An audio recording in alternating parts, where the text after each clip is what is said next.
새벽 3시 김순희의 눈이 번쩍 떠졌습니다. 심장이 미친 듯이 뛰었어요. 쿵쿵쿵 가슴을 쥐어뜯는 것 같은 통증이 몰려왔습니다. 숨이 막혔어요. 아무리 숨을 들이켜도 공기가 폐로 들어오지 않는 것 같았습니다. 손끝이 저리고 온몸에 식은땀이 흘렀어요. 순이는 공포에 질린 채 옆에 누운 남편을 흔들었습니다. 여보, 여보. 남편 이철수가 눈을 비비며 몸을 돌렸어요. 왜? 몇 시인데? 나 숨이 안 쉬어져. 심장이 이상해. 병원 가야 할 것 같아. 철수는 한숨을 쉬며 몸을 일으켰습니다. 또 시작이네. 지난주에도 그랬잖아. 그냥 물 마시고 자. 그는 다시 이불을 뒤집어 쓰고 누웠어요. 순이는 떨리는 손으로 가슴을 움켜쥐었습니다. 내가 지금 죽는 건가? 공포가 온몸을 휘감았어요. 순이는 침대에서 일어나 거실로 나갔습니다. 소파에 주저앉아 가쁜 숨을 몰아쉬었죠. 시계는 새벽 3시 20분을 가리키고 있었어요. 아침 7시 순이는 부엌에 서 있었습니다. 겨우 2시간을 잤어요. 프라이팬에 계란을 깨뜨리는데 손이 떨렸습니다. 갑자기 눈앞이 핑 돌았어요. 순이는 싱크대를 붙잡았지만 힘이 빠져나갔습니다. 쿵, 그녀의 몸이 바닥에 주저앉았어요. 프라이팬이 가스레인지에서 떨어져 바닥에 굴러갔습니다. 엄마, 방에서 아들 민수가 뛰어나왔어요. 철수도 황급히 부엌으로 왔습니다. 왜 이래? 민수가 어머니를 부축해 일으켰어요. 엄마, 괜찮으세요? 순이는 고개를 끄덕였습니다. 응, 그냥 어지러워서. 철수는 시계를 보며 말했어요. 병원 가봐야겠네. 근데 나 지금 출근해야 돼. 중요한 회의 있어서. 그는 넥타이를 매며 현관으로 향했습니다. 오늘 꼭 병원 가. 알았지? 철수는 그 말을 남기고 문을 닫았어요. 민수는 어머니를 소파에 앉혔습니다. 엄마, 제가 학교 늦어도 되니까 병원 모시고 갈까요? 아니야, 괜찮아. 너도 학교 가. 순이는 아들에게 미소를 지어 보였어요. 하지만 그 미소는 금방 사라졌습니다. 민수가 나간 후 순이는 소파에 홀로 앉아 떨리는 손을 바라봤어요.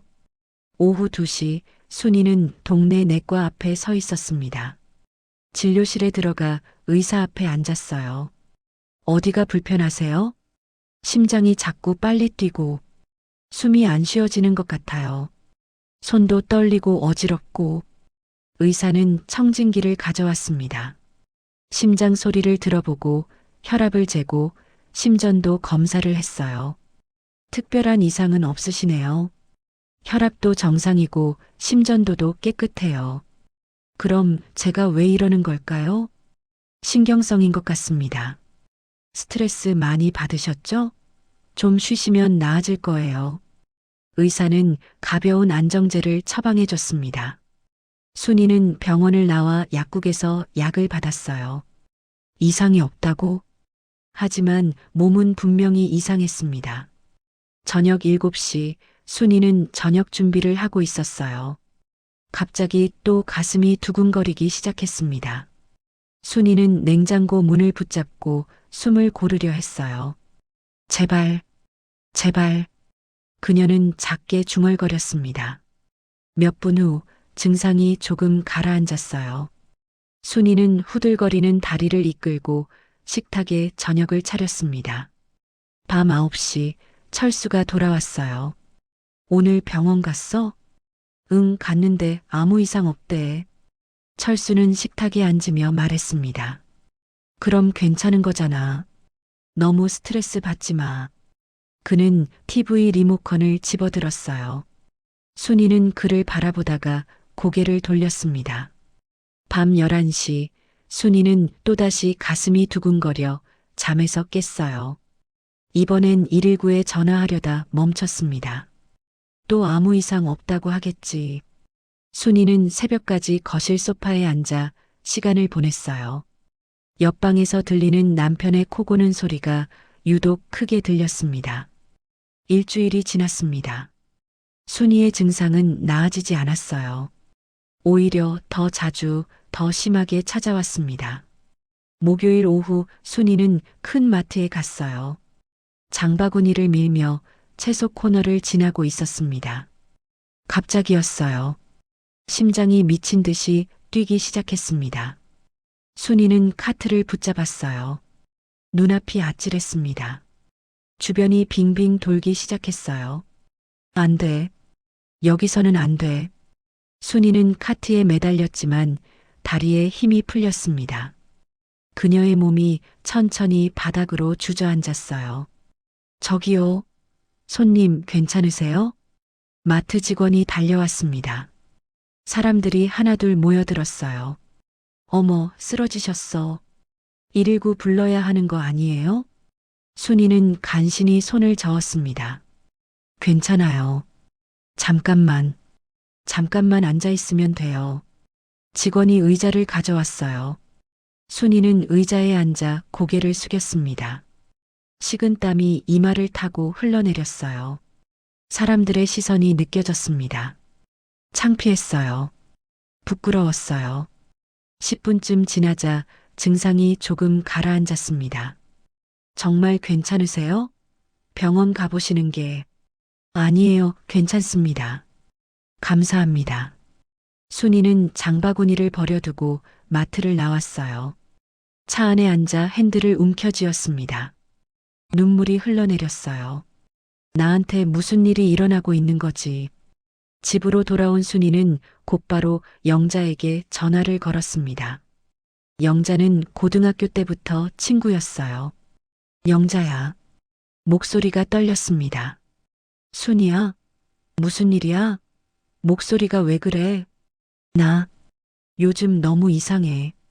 마트에서 쓰러질 뻔했어. 순이는 울먹이며 지난 일주일간의 일들을 쏟아냈습니다. 그거 공황장애 같은데. 영자의 목소리가 심각해졌어요. 나도 몇 년 전에 겪어봐서 알아. 증상이 똑같아. 정신과 가봐. 정신과? 순이는 깜짝 놀랐습니다. 응. 나도 처음엔 거부감 들었는데 가보니까 진짜 도움됐어. 약 먹으니까 나아지더라고. 전화를 끊은 후 순이는 한참을 생각했어요. 정신과라는 단어가 마음에 걸렸습니다. 하지만 더 이상 이렇게 살 수는 없었어요.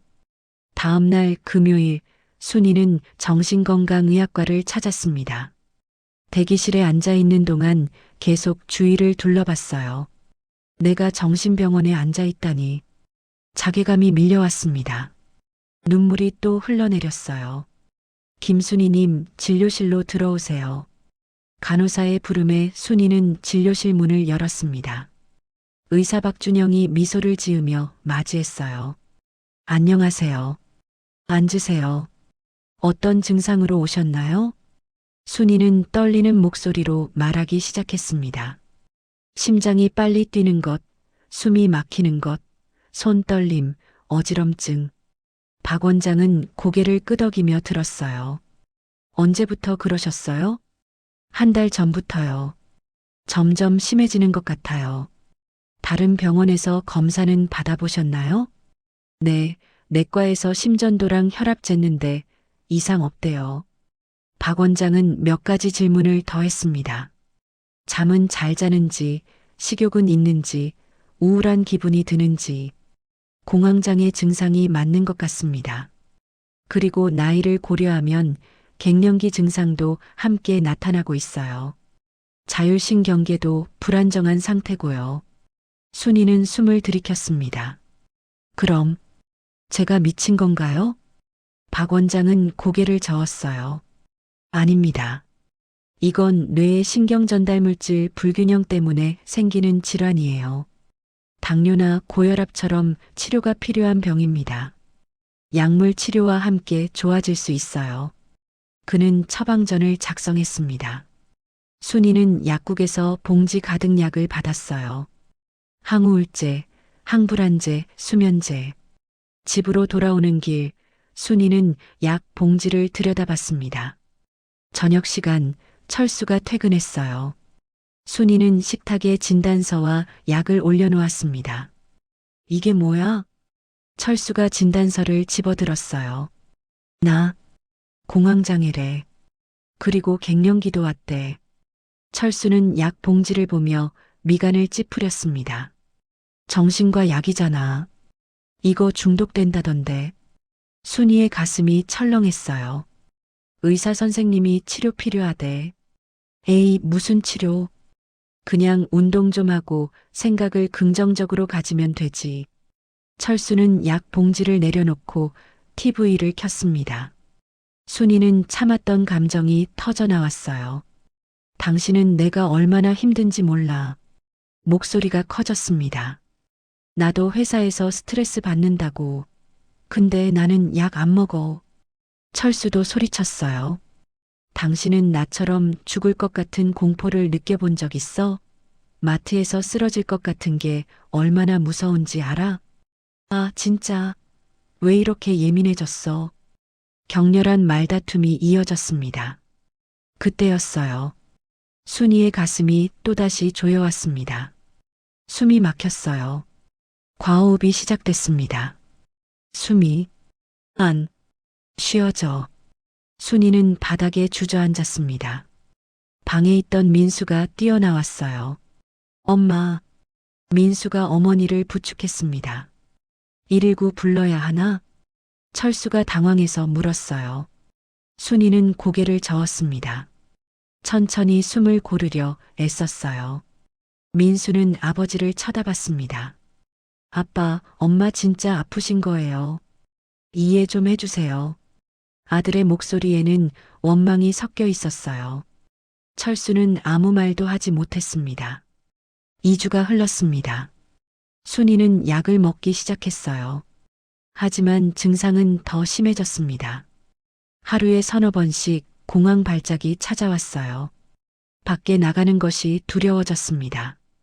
또 쓰러지면 어떡하지? 그런 생각만으로도 가슴이 두근거렸어요. 화요일 오후 순이는 혼자 집에 있었습니다. 철수는 회사에, 민수는 학교에 갔어요. 거실 소파에 앉아 TV를 보고 있었습니다. 갑자기 심장이 미친 듯이 뛰기 시작했어요. 숨이 막혔습니다. 온몸이 떨렸어요. 안 돼. 또 시작이야. 순이는 벽에 등을 기댔습니다. 공포가 밀려왔어요. 이러다 진짜 죽는 거 아니야? 그녀는 벽을 타고 주저앉았습니다. 바닥에 앉아 무릎을 끌어안았어요. 1시간쯤 지나서야 발작이 가라앉았습니다. 순이는 화장실로 비틀거리며 걸어갔어요. 거울을 봤습니다. 수척한 얼굴이 비쳤어요. 광대뼈가 도드라져 보였습니다. 한 달 사이에 7kg이 빠졌어요. 밥맛이 없었거든요. 먹어도 체했습니다. 나는 지금 죽어가고 있어. 순이는 거울 속 자신에게 속삭였습니다. 눈물이 또 흘러내렸어요. 요즘 눈물이 너무 많았습니다.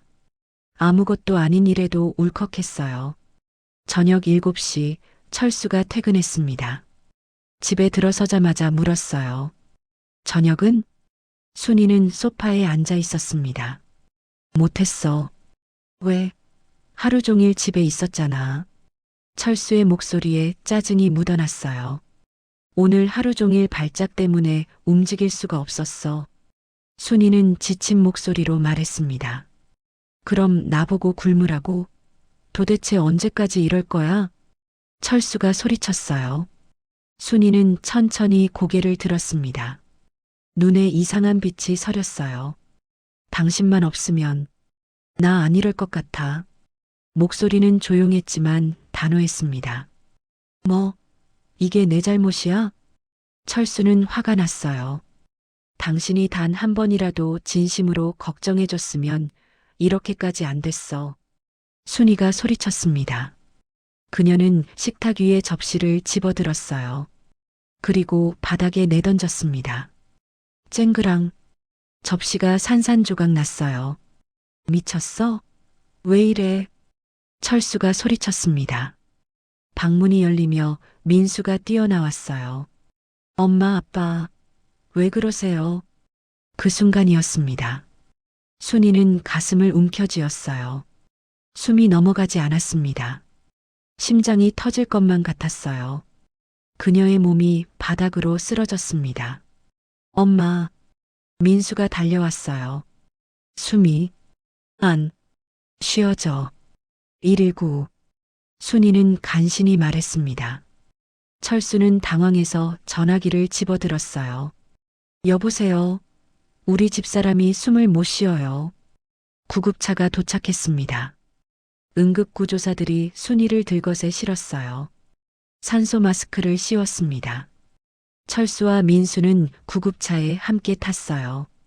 응급실에 도착했습니다. 의사들이 순이를 진찰했어요. 심전도를 찍고 혈액 검사를 하고 엑스레이를 찍었습니다.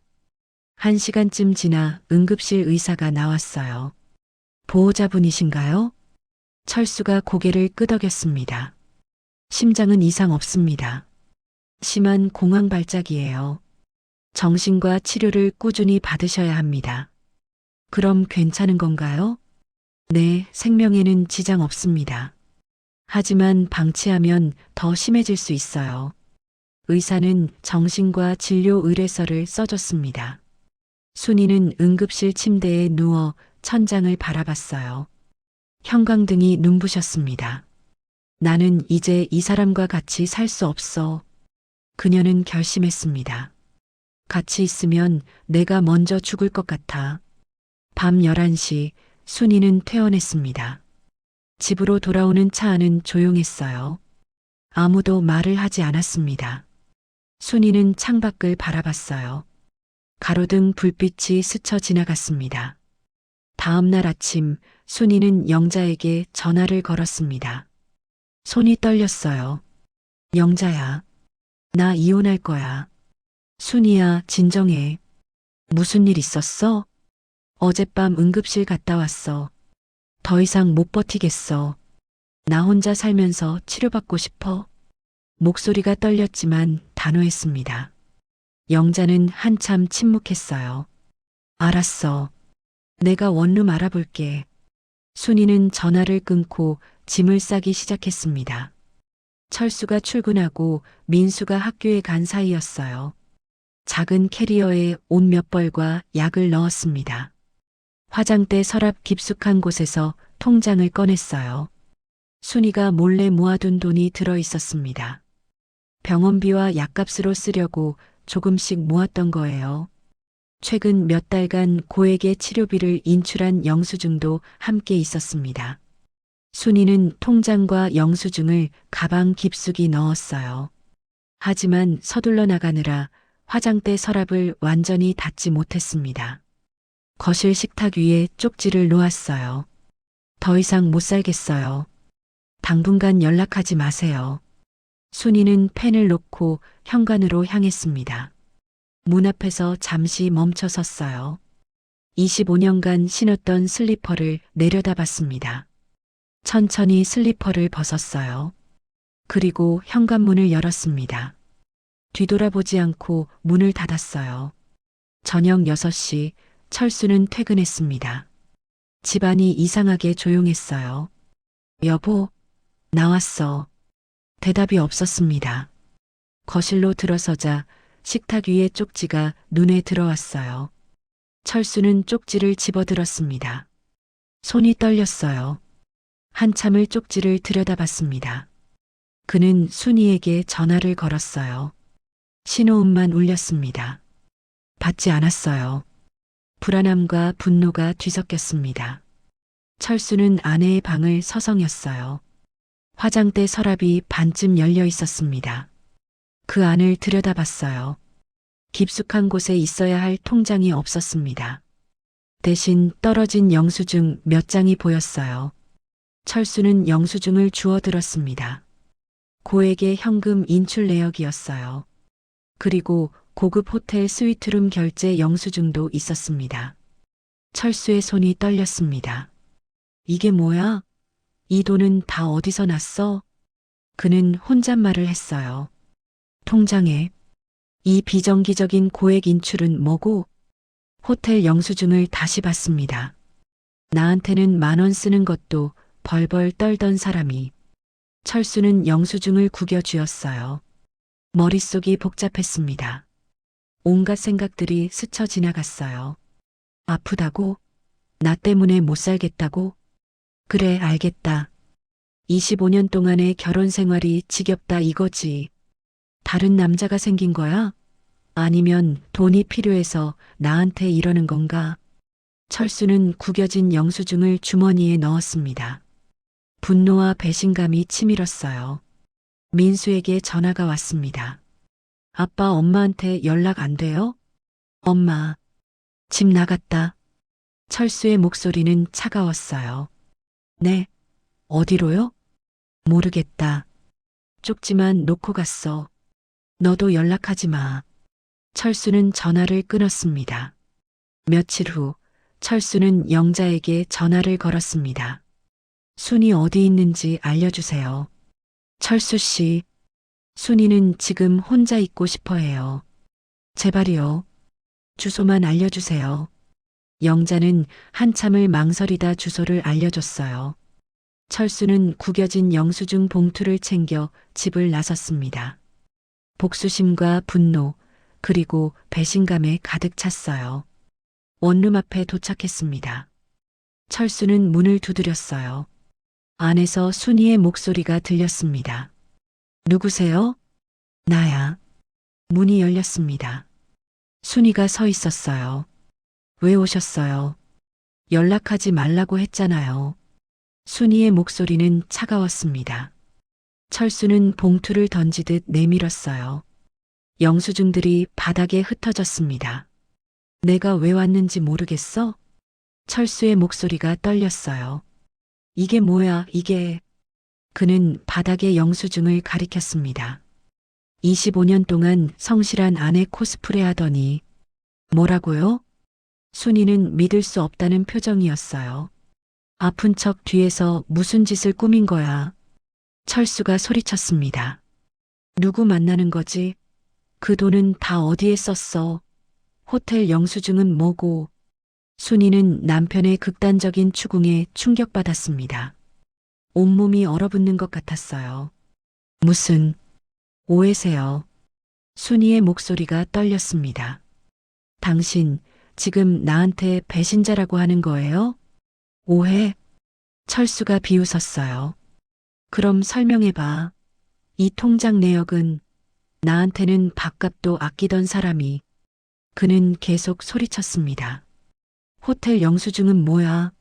당신이 나한테 지쳤다고 나간 건 결국 이것 때문이었군. 순이는 극도의 스트레스와 억울함을 느꼈습니다. 온몸의 피가 거꾸로 솟는 것 같았어요. 바로 그 순간이었습니다. 숨막히는 공포가 밀려왔어요. 순이는 가슴을 움켜쥐었습니다. 숨이 안 쉬어져. 그녀의 몸이 흔들렸어요. 심장이. 순이는 눈을 뒤집고 바닥에 쓰러졌습니다. 온몸이 뒤틀렸어요. 경련이 일어났습니다. 눈물과 식은땀이 범벅이 되었어요. 순이야. 철수는 경악했습니다. 김순이, 왜 이래?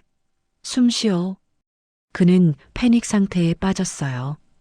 바닥에 주저앉았습니다.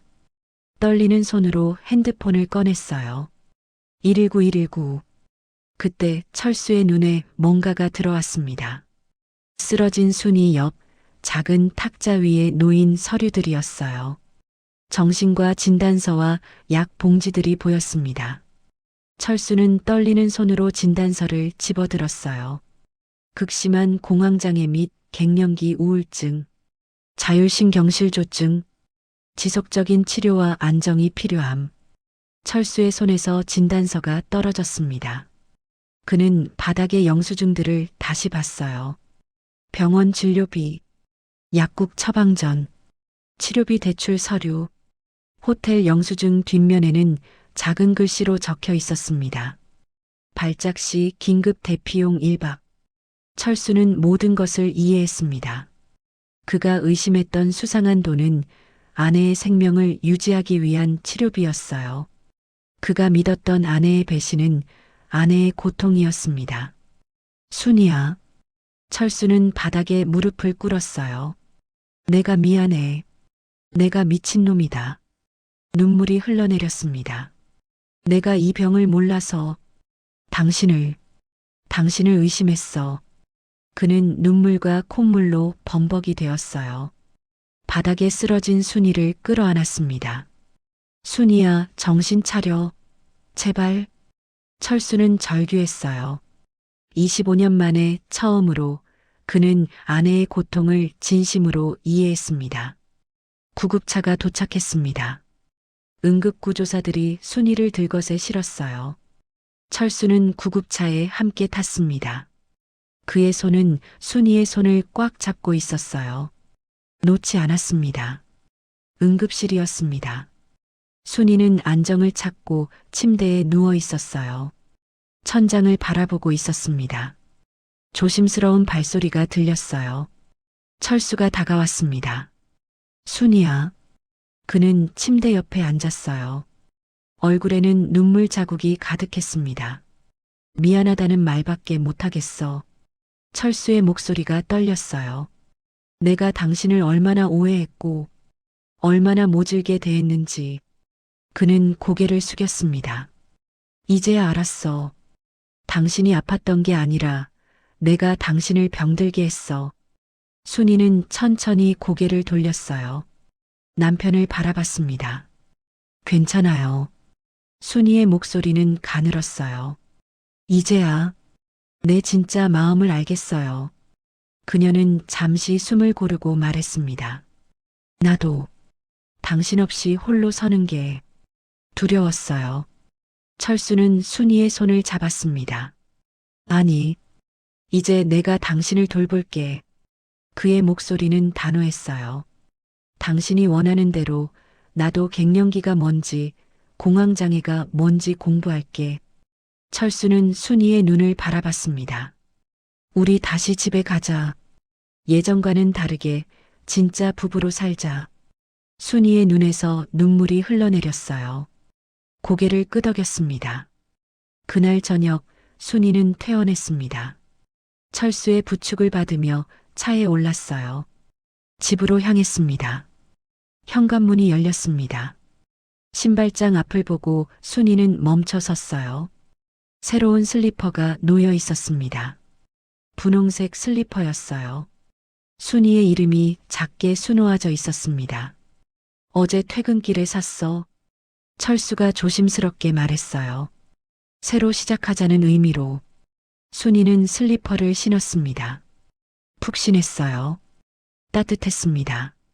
철수는 순이의 손을 잡고 거실로 들어갔어요. 소파에 함께 앉았습니다. 두 사람은 아무 말 없이 서로를 바라봤어요. 25년 동안 놓쳤던 서로의 진짜 마음을 읽는 것 같았습니다. 앞으로는 매일 물어볼게. 철수가 말했어요. 오늘 어땠어? 힘든 건 없었어? 내가 도와줄 건 없어? 순이는 미소 지었습니다. 오랜만에 짓는 진짜 미소였어요. 일주일 후 거실 탁자 위에는 책들이 쌓여 있었습니다. 갱년기 바로 알기, 공황장애 극복하기, 부부가 함께하는 치유. 철수가 사온 책들이었어요. 포스트잇이 빼곡히 붙어 있었습니다.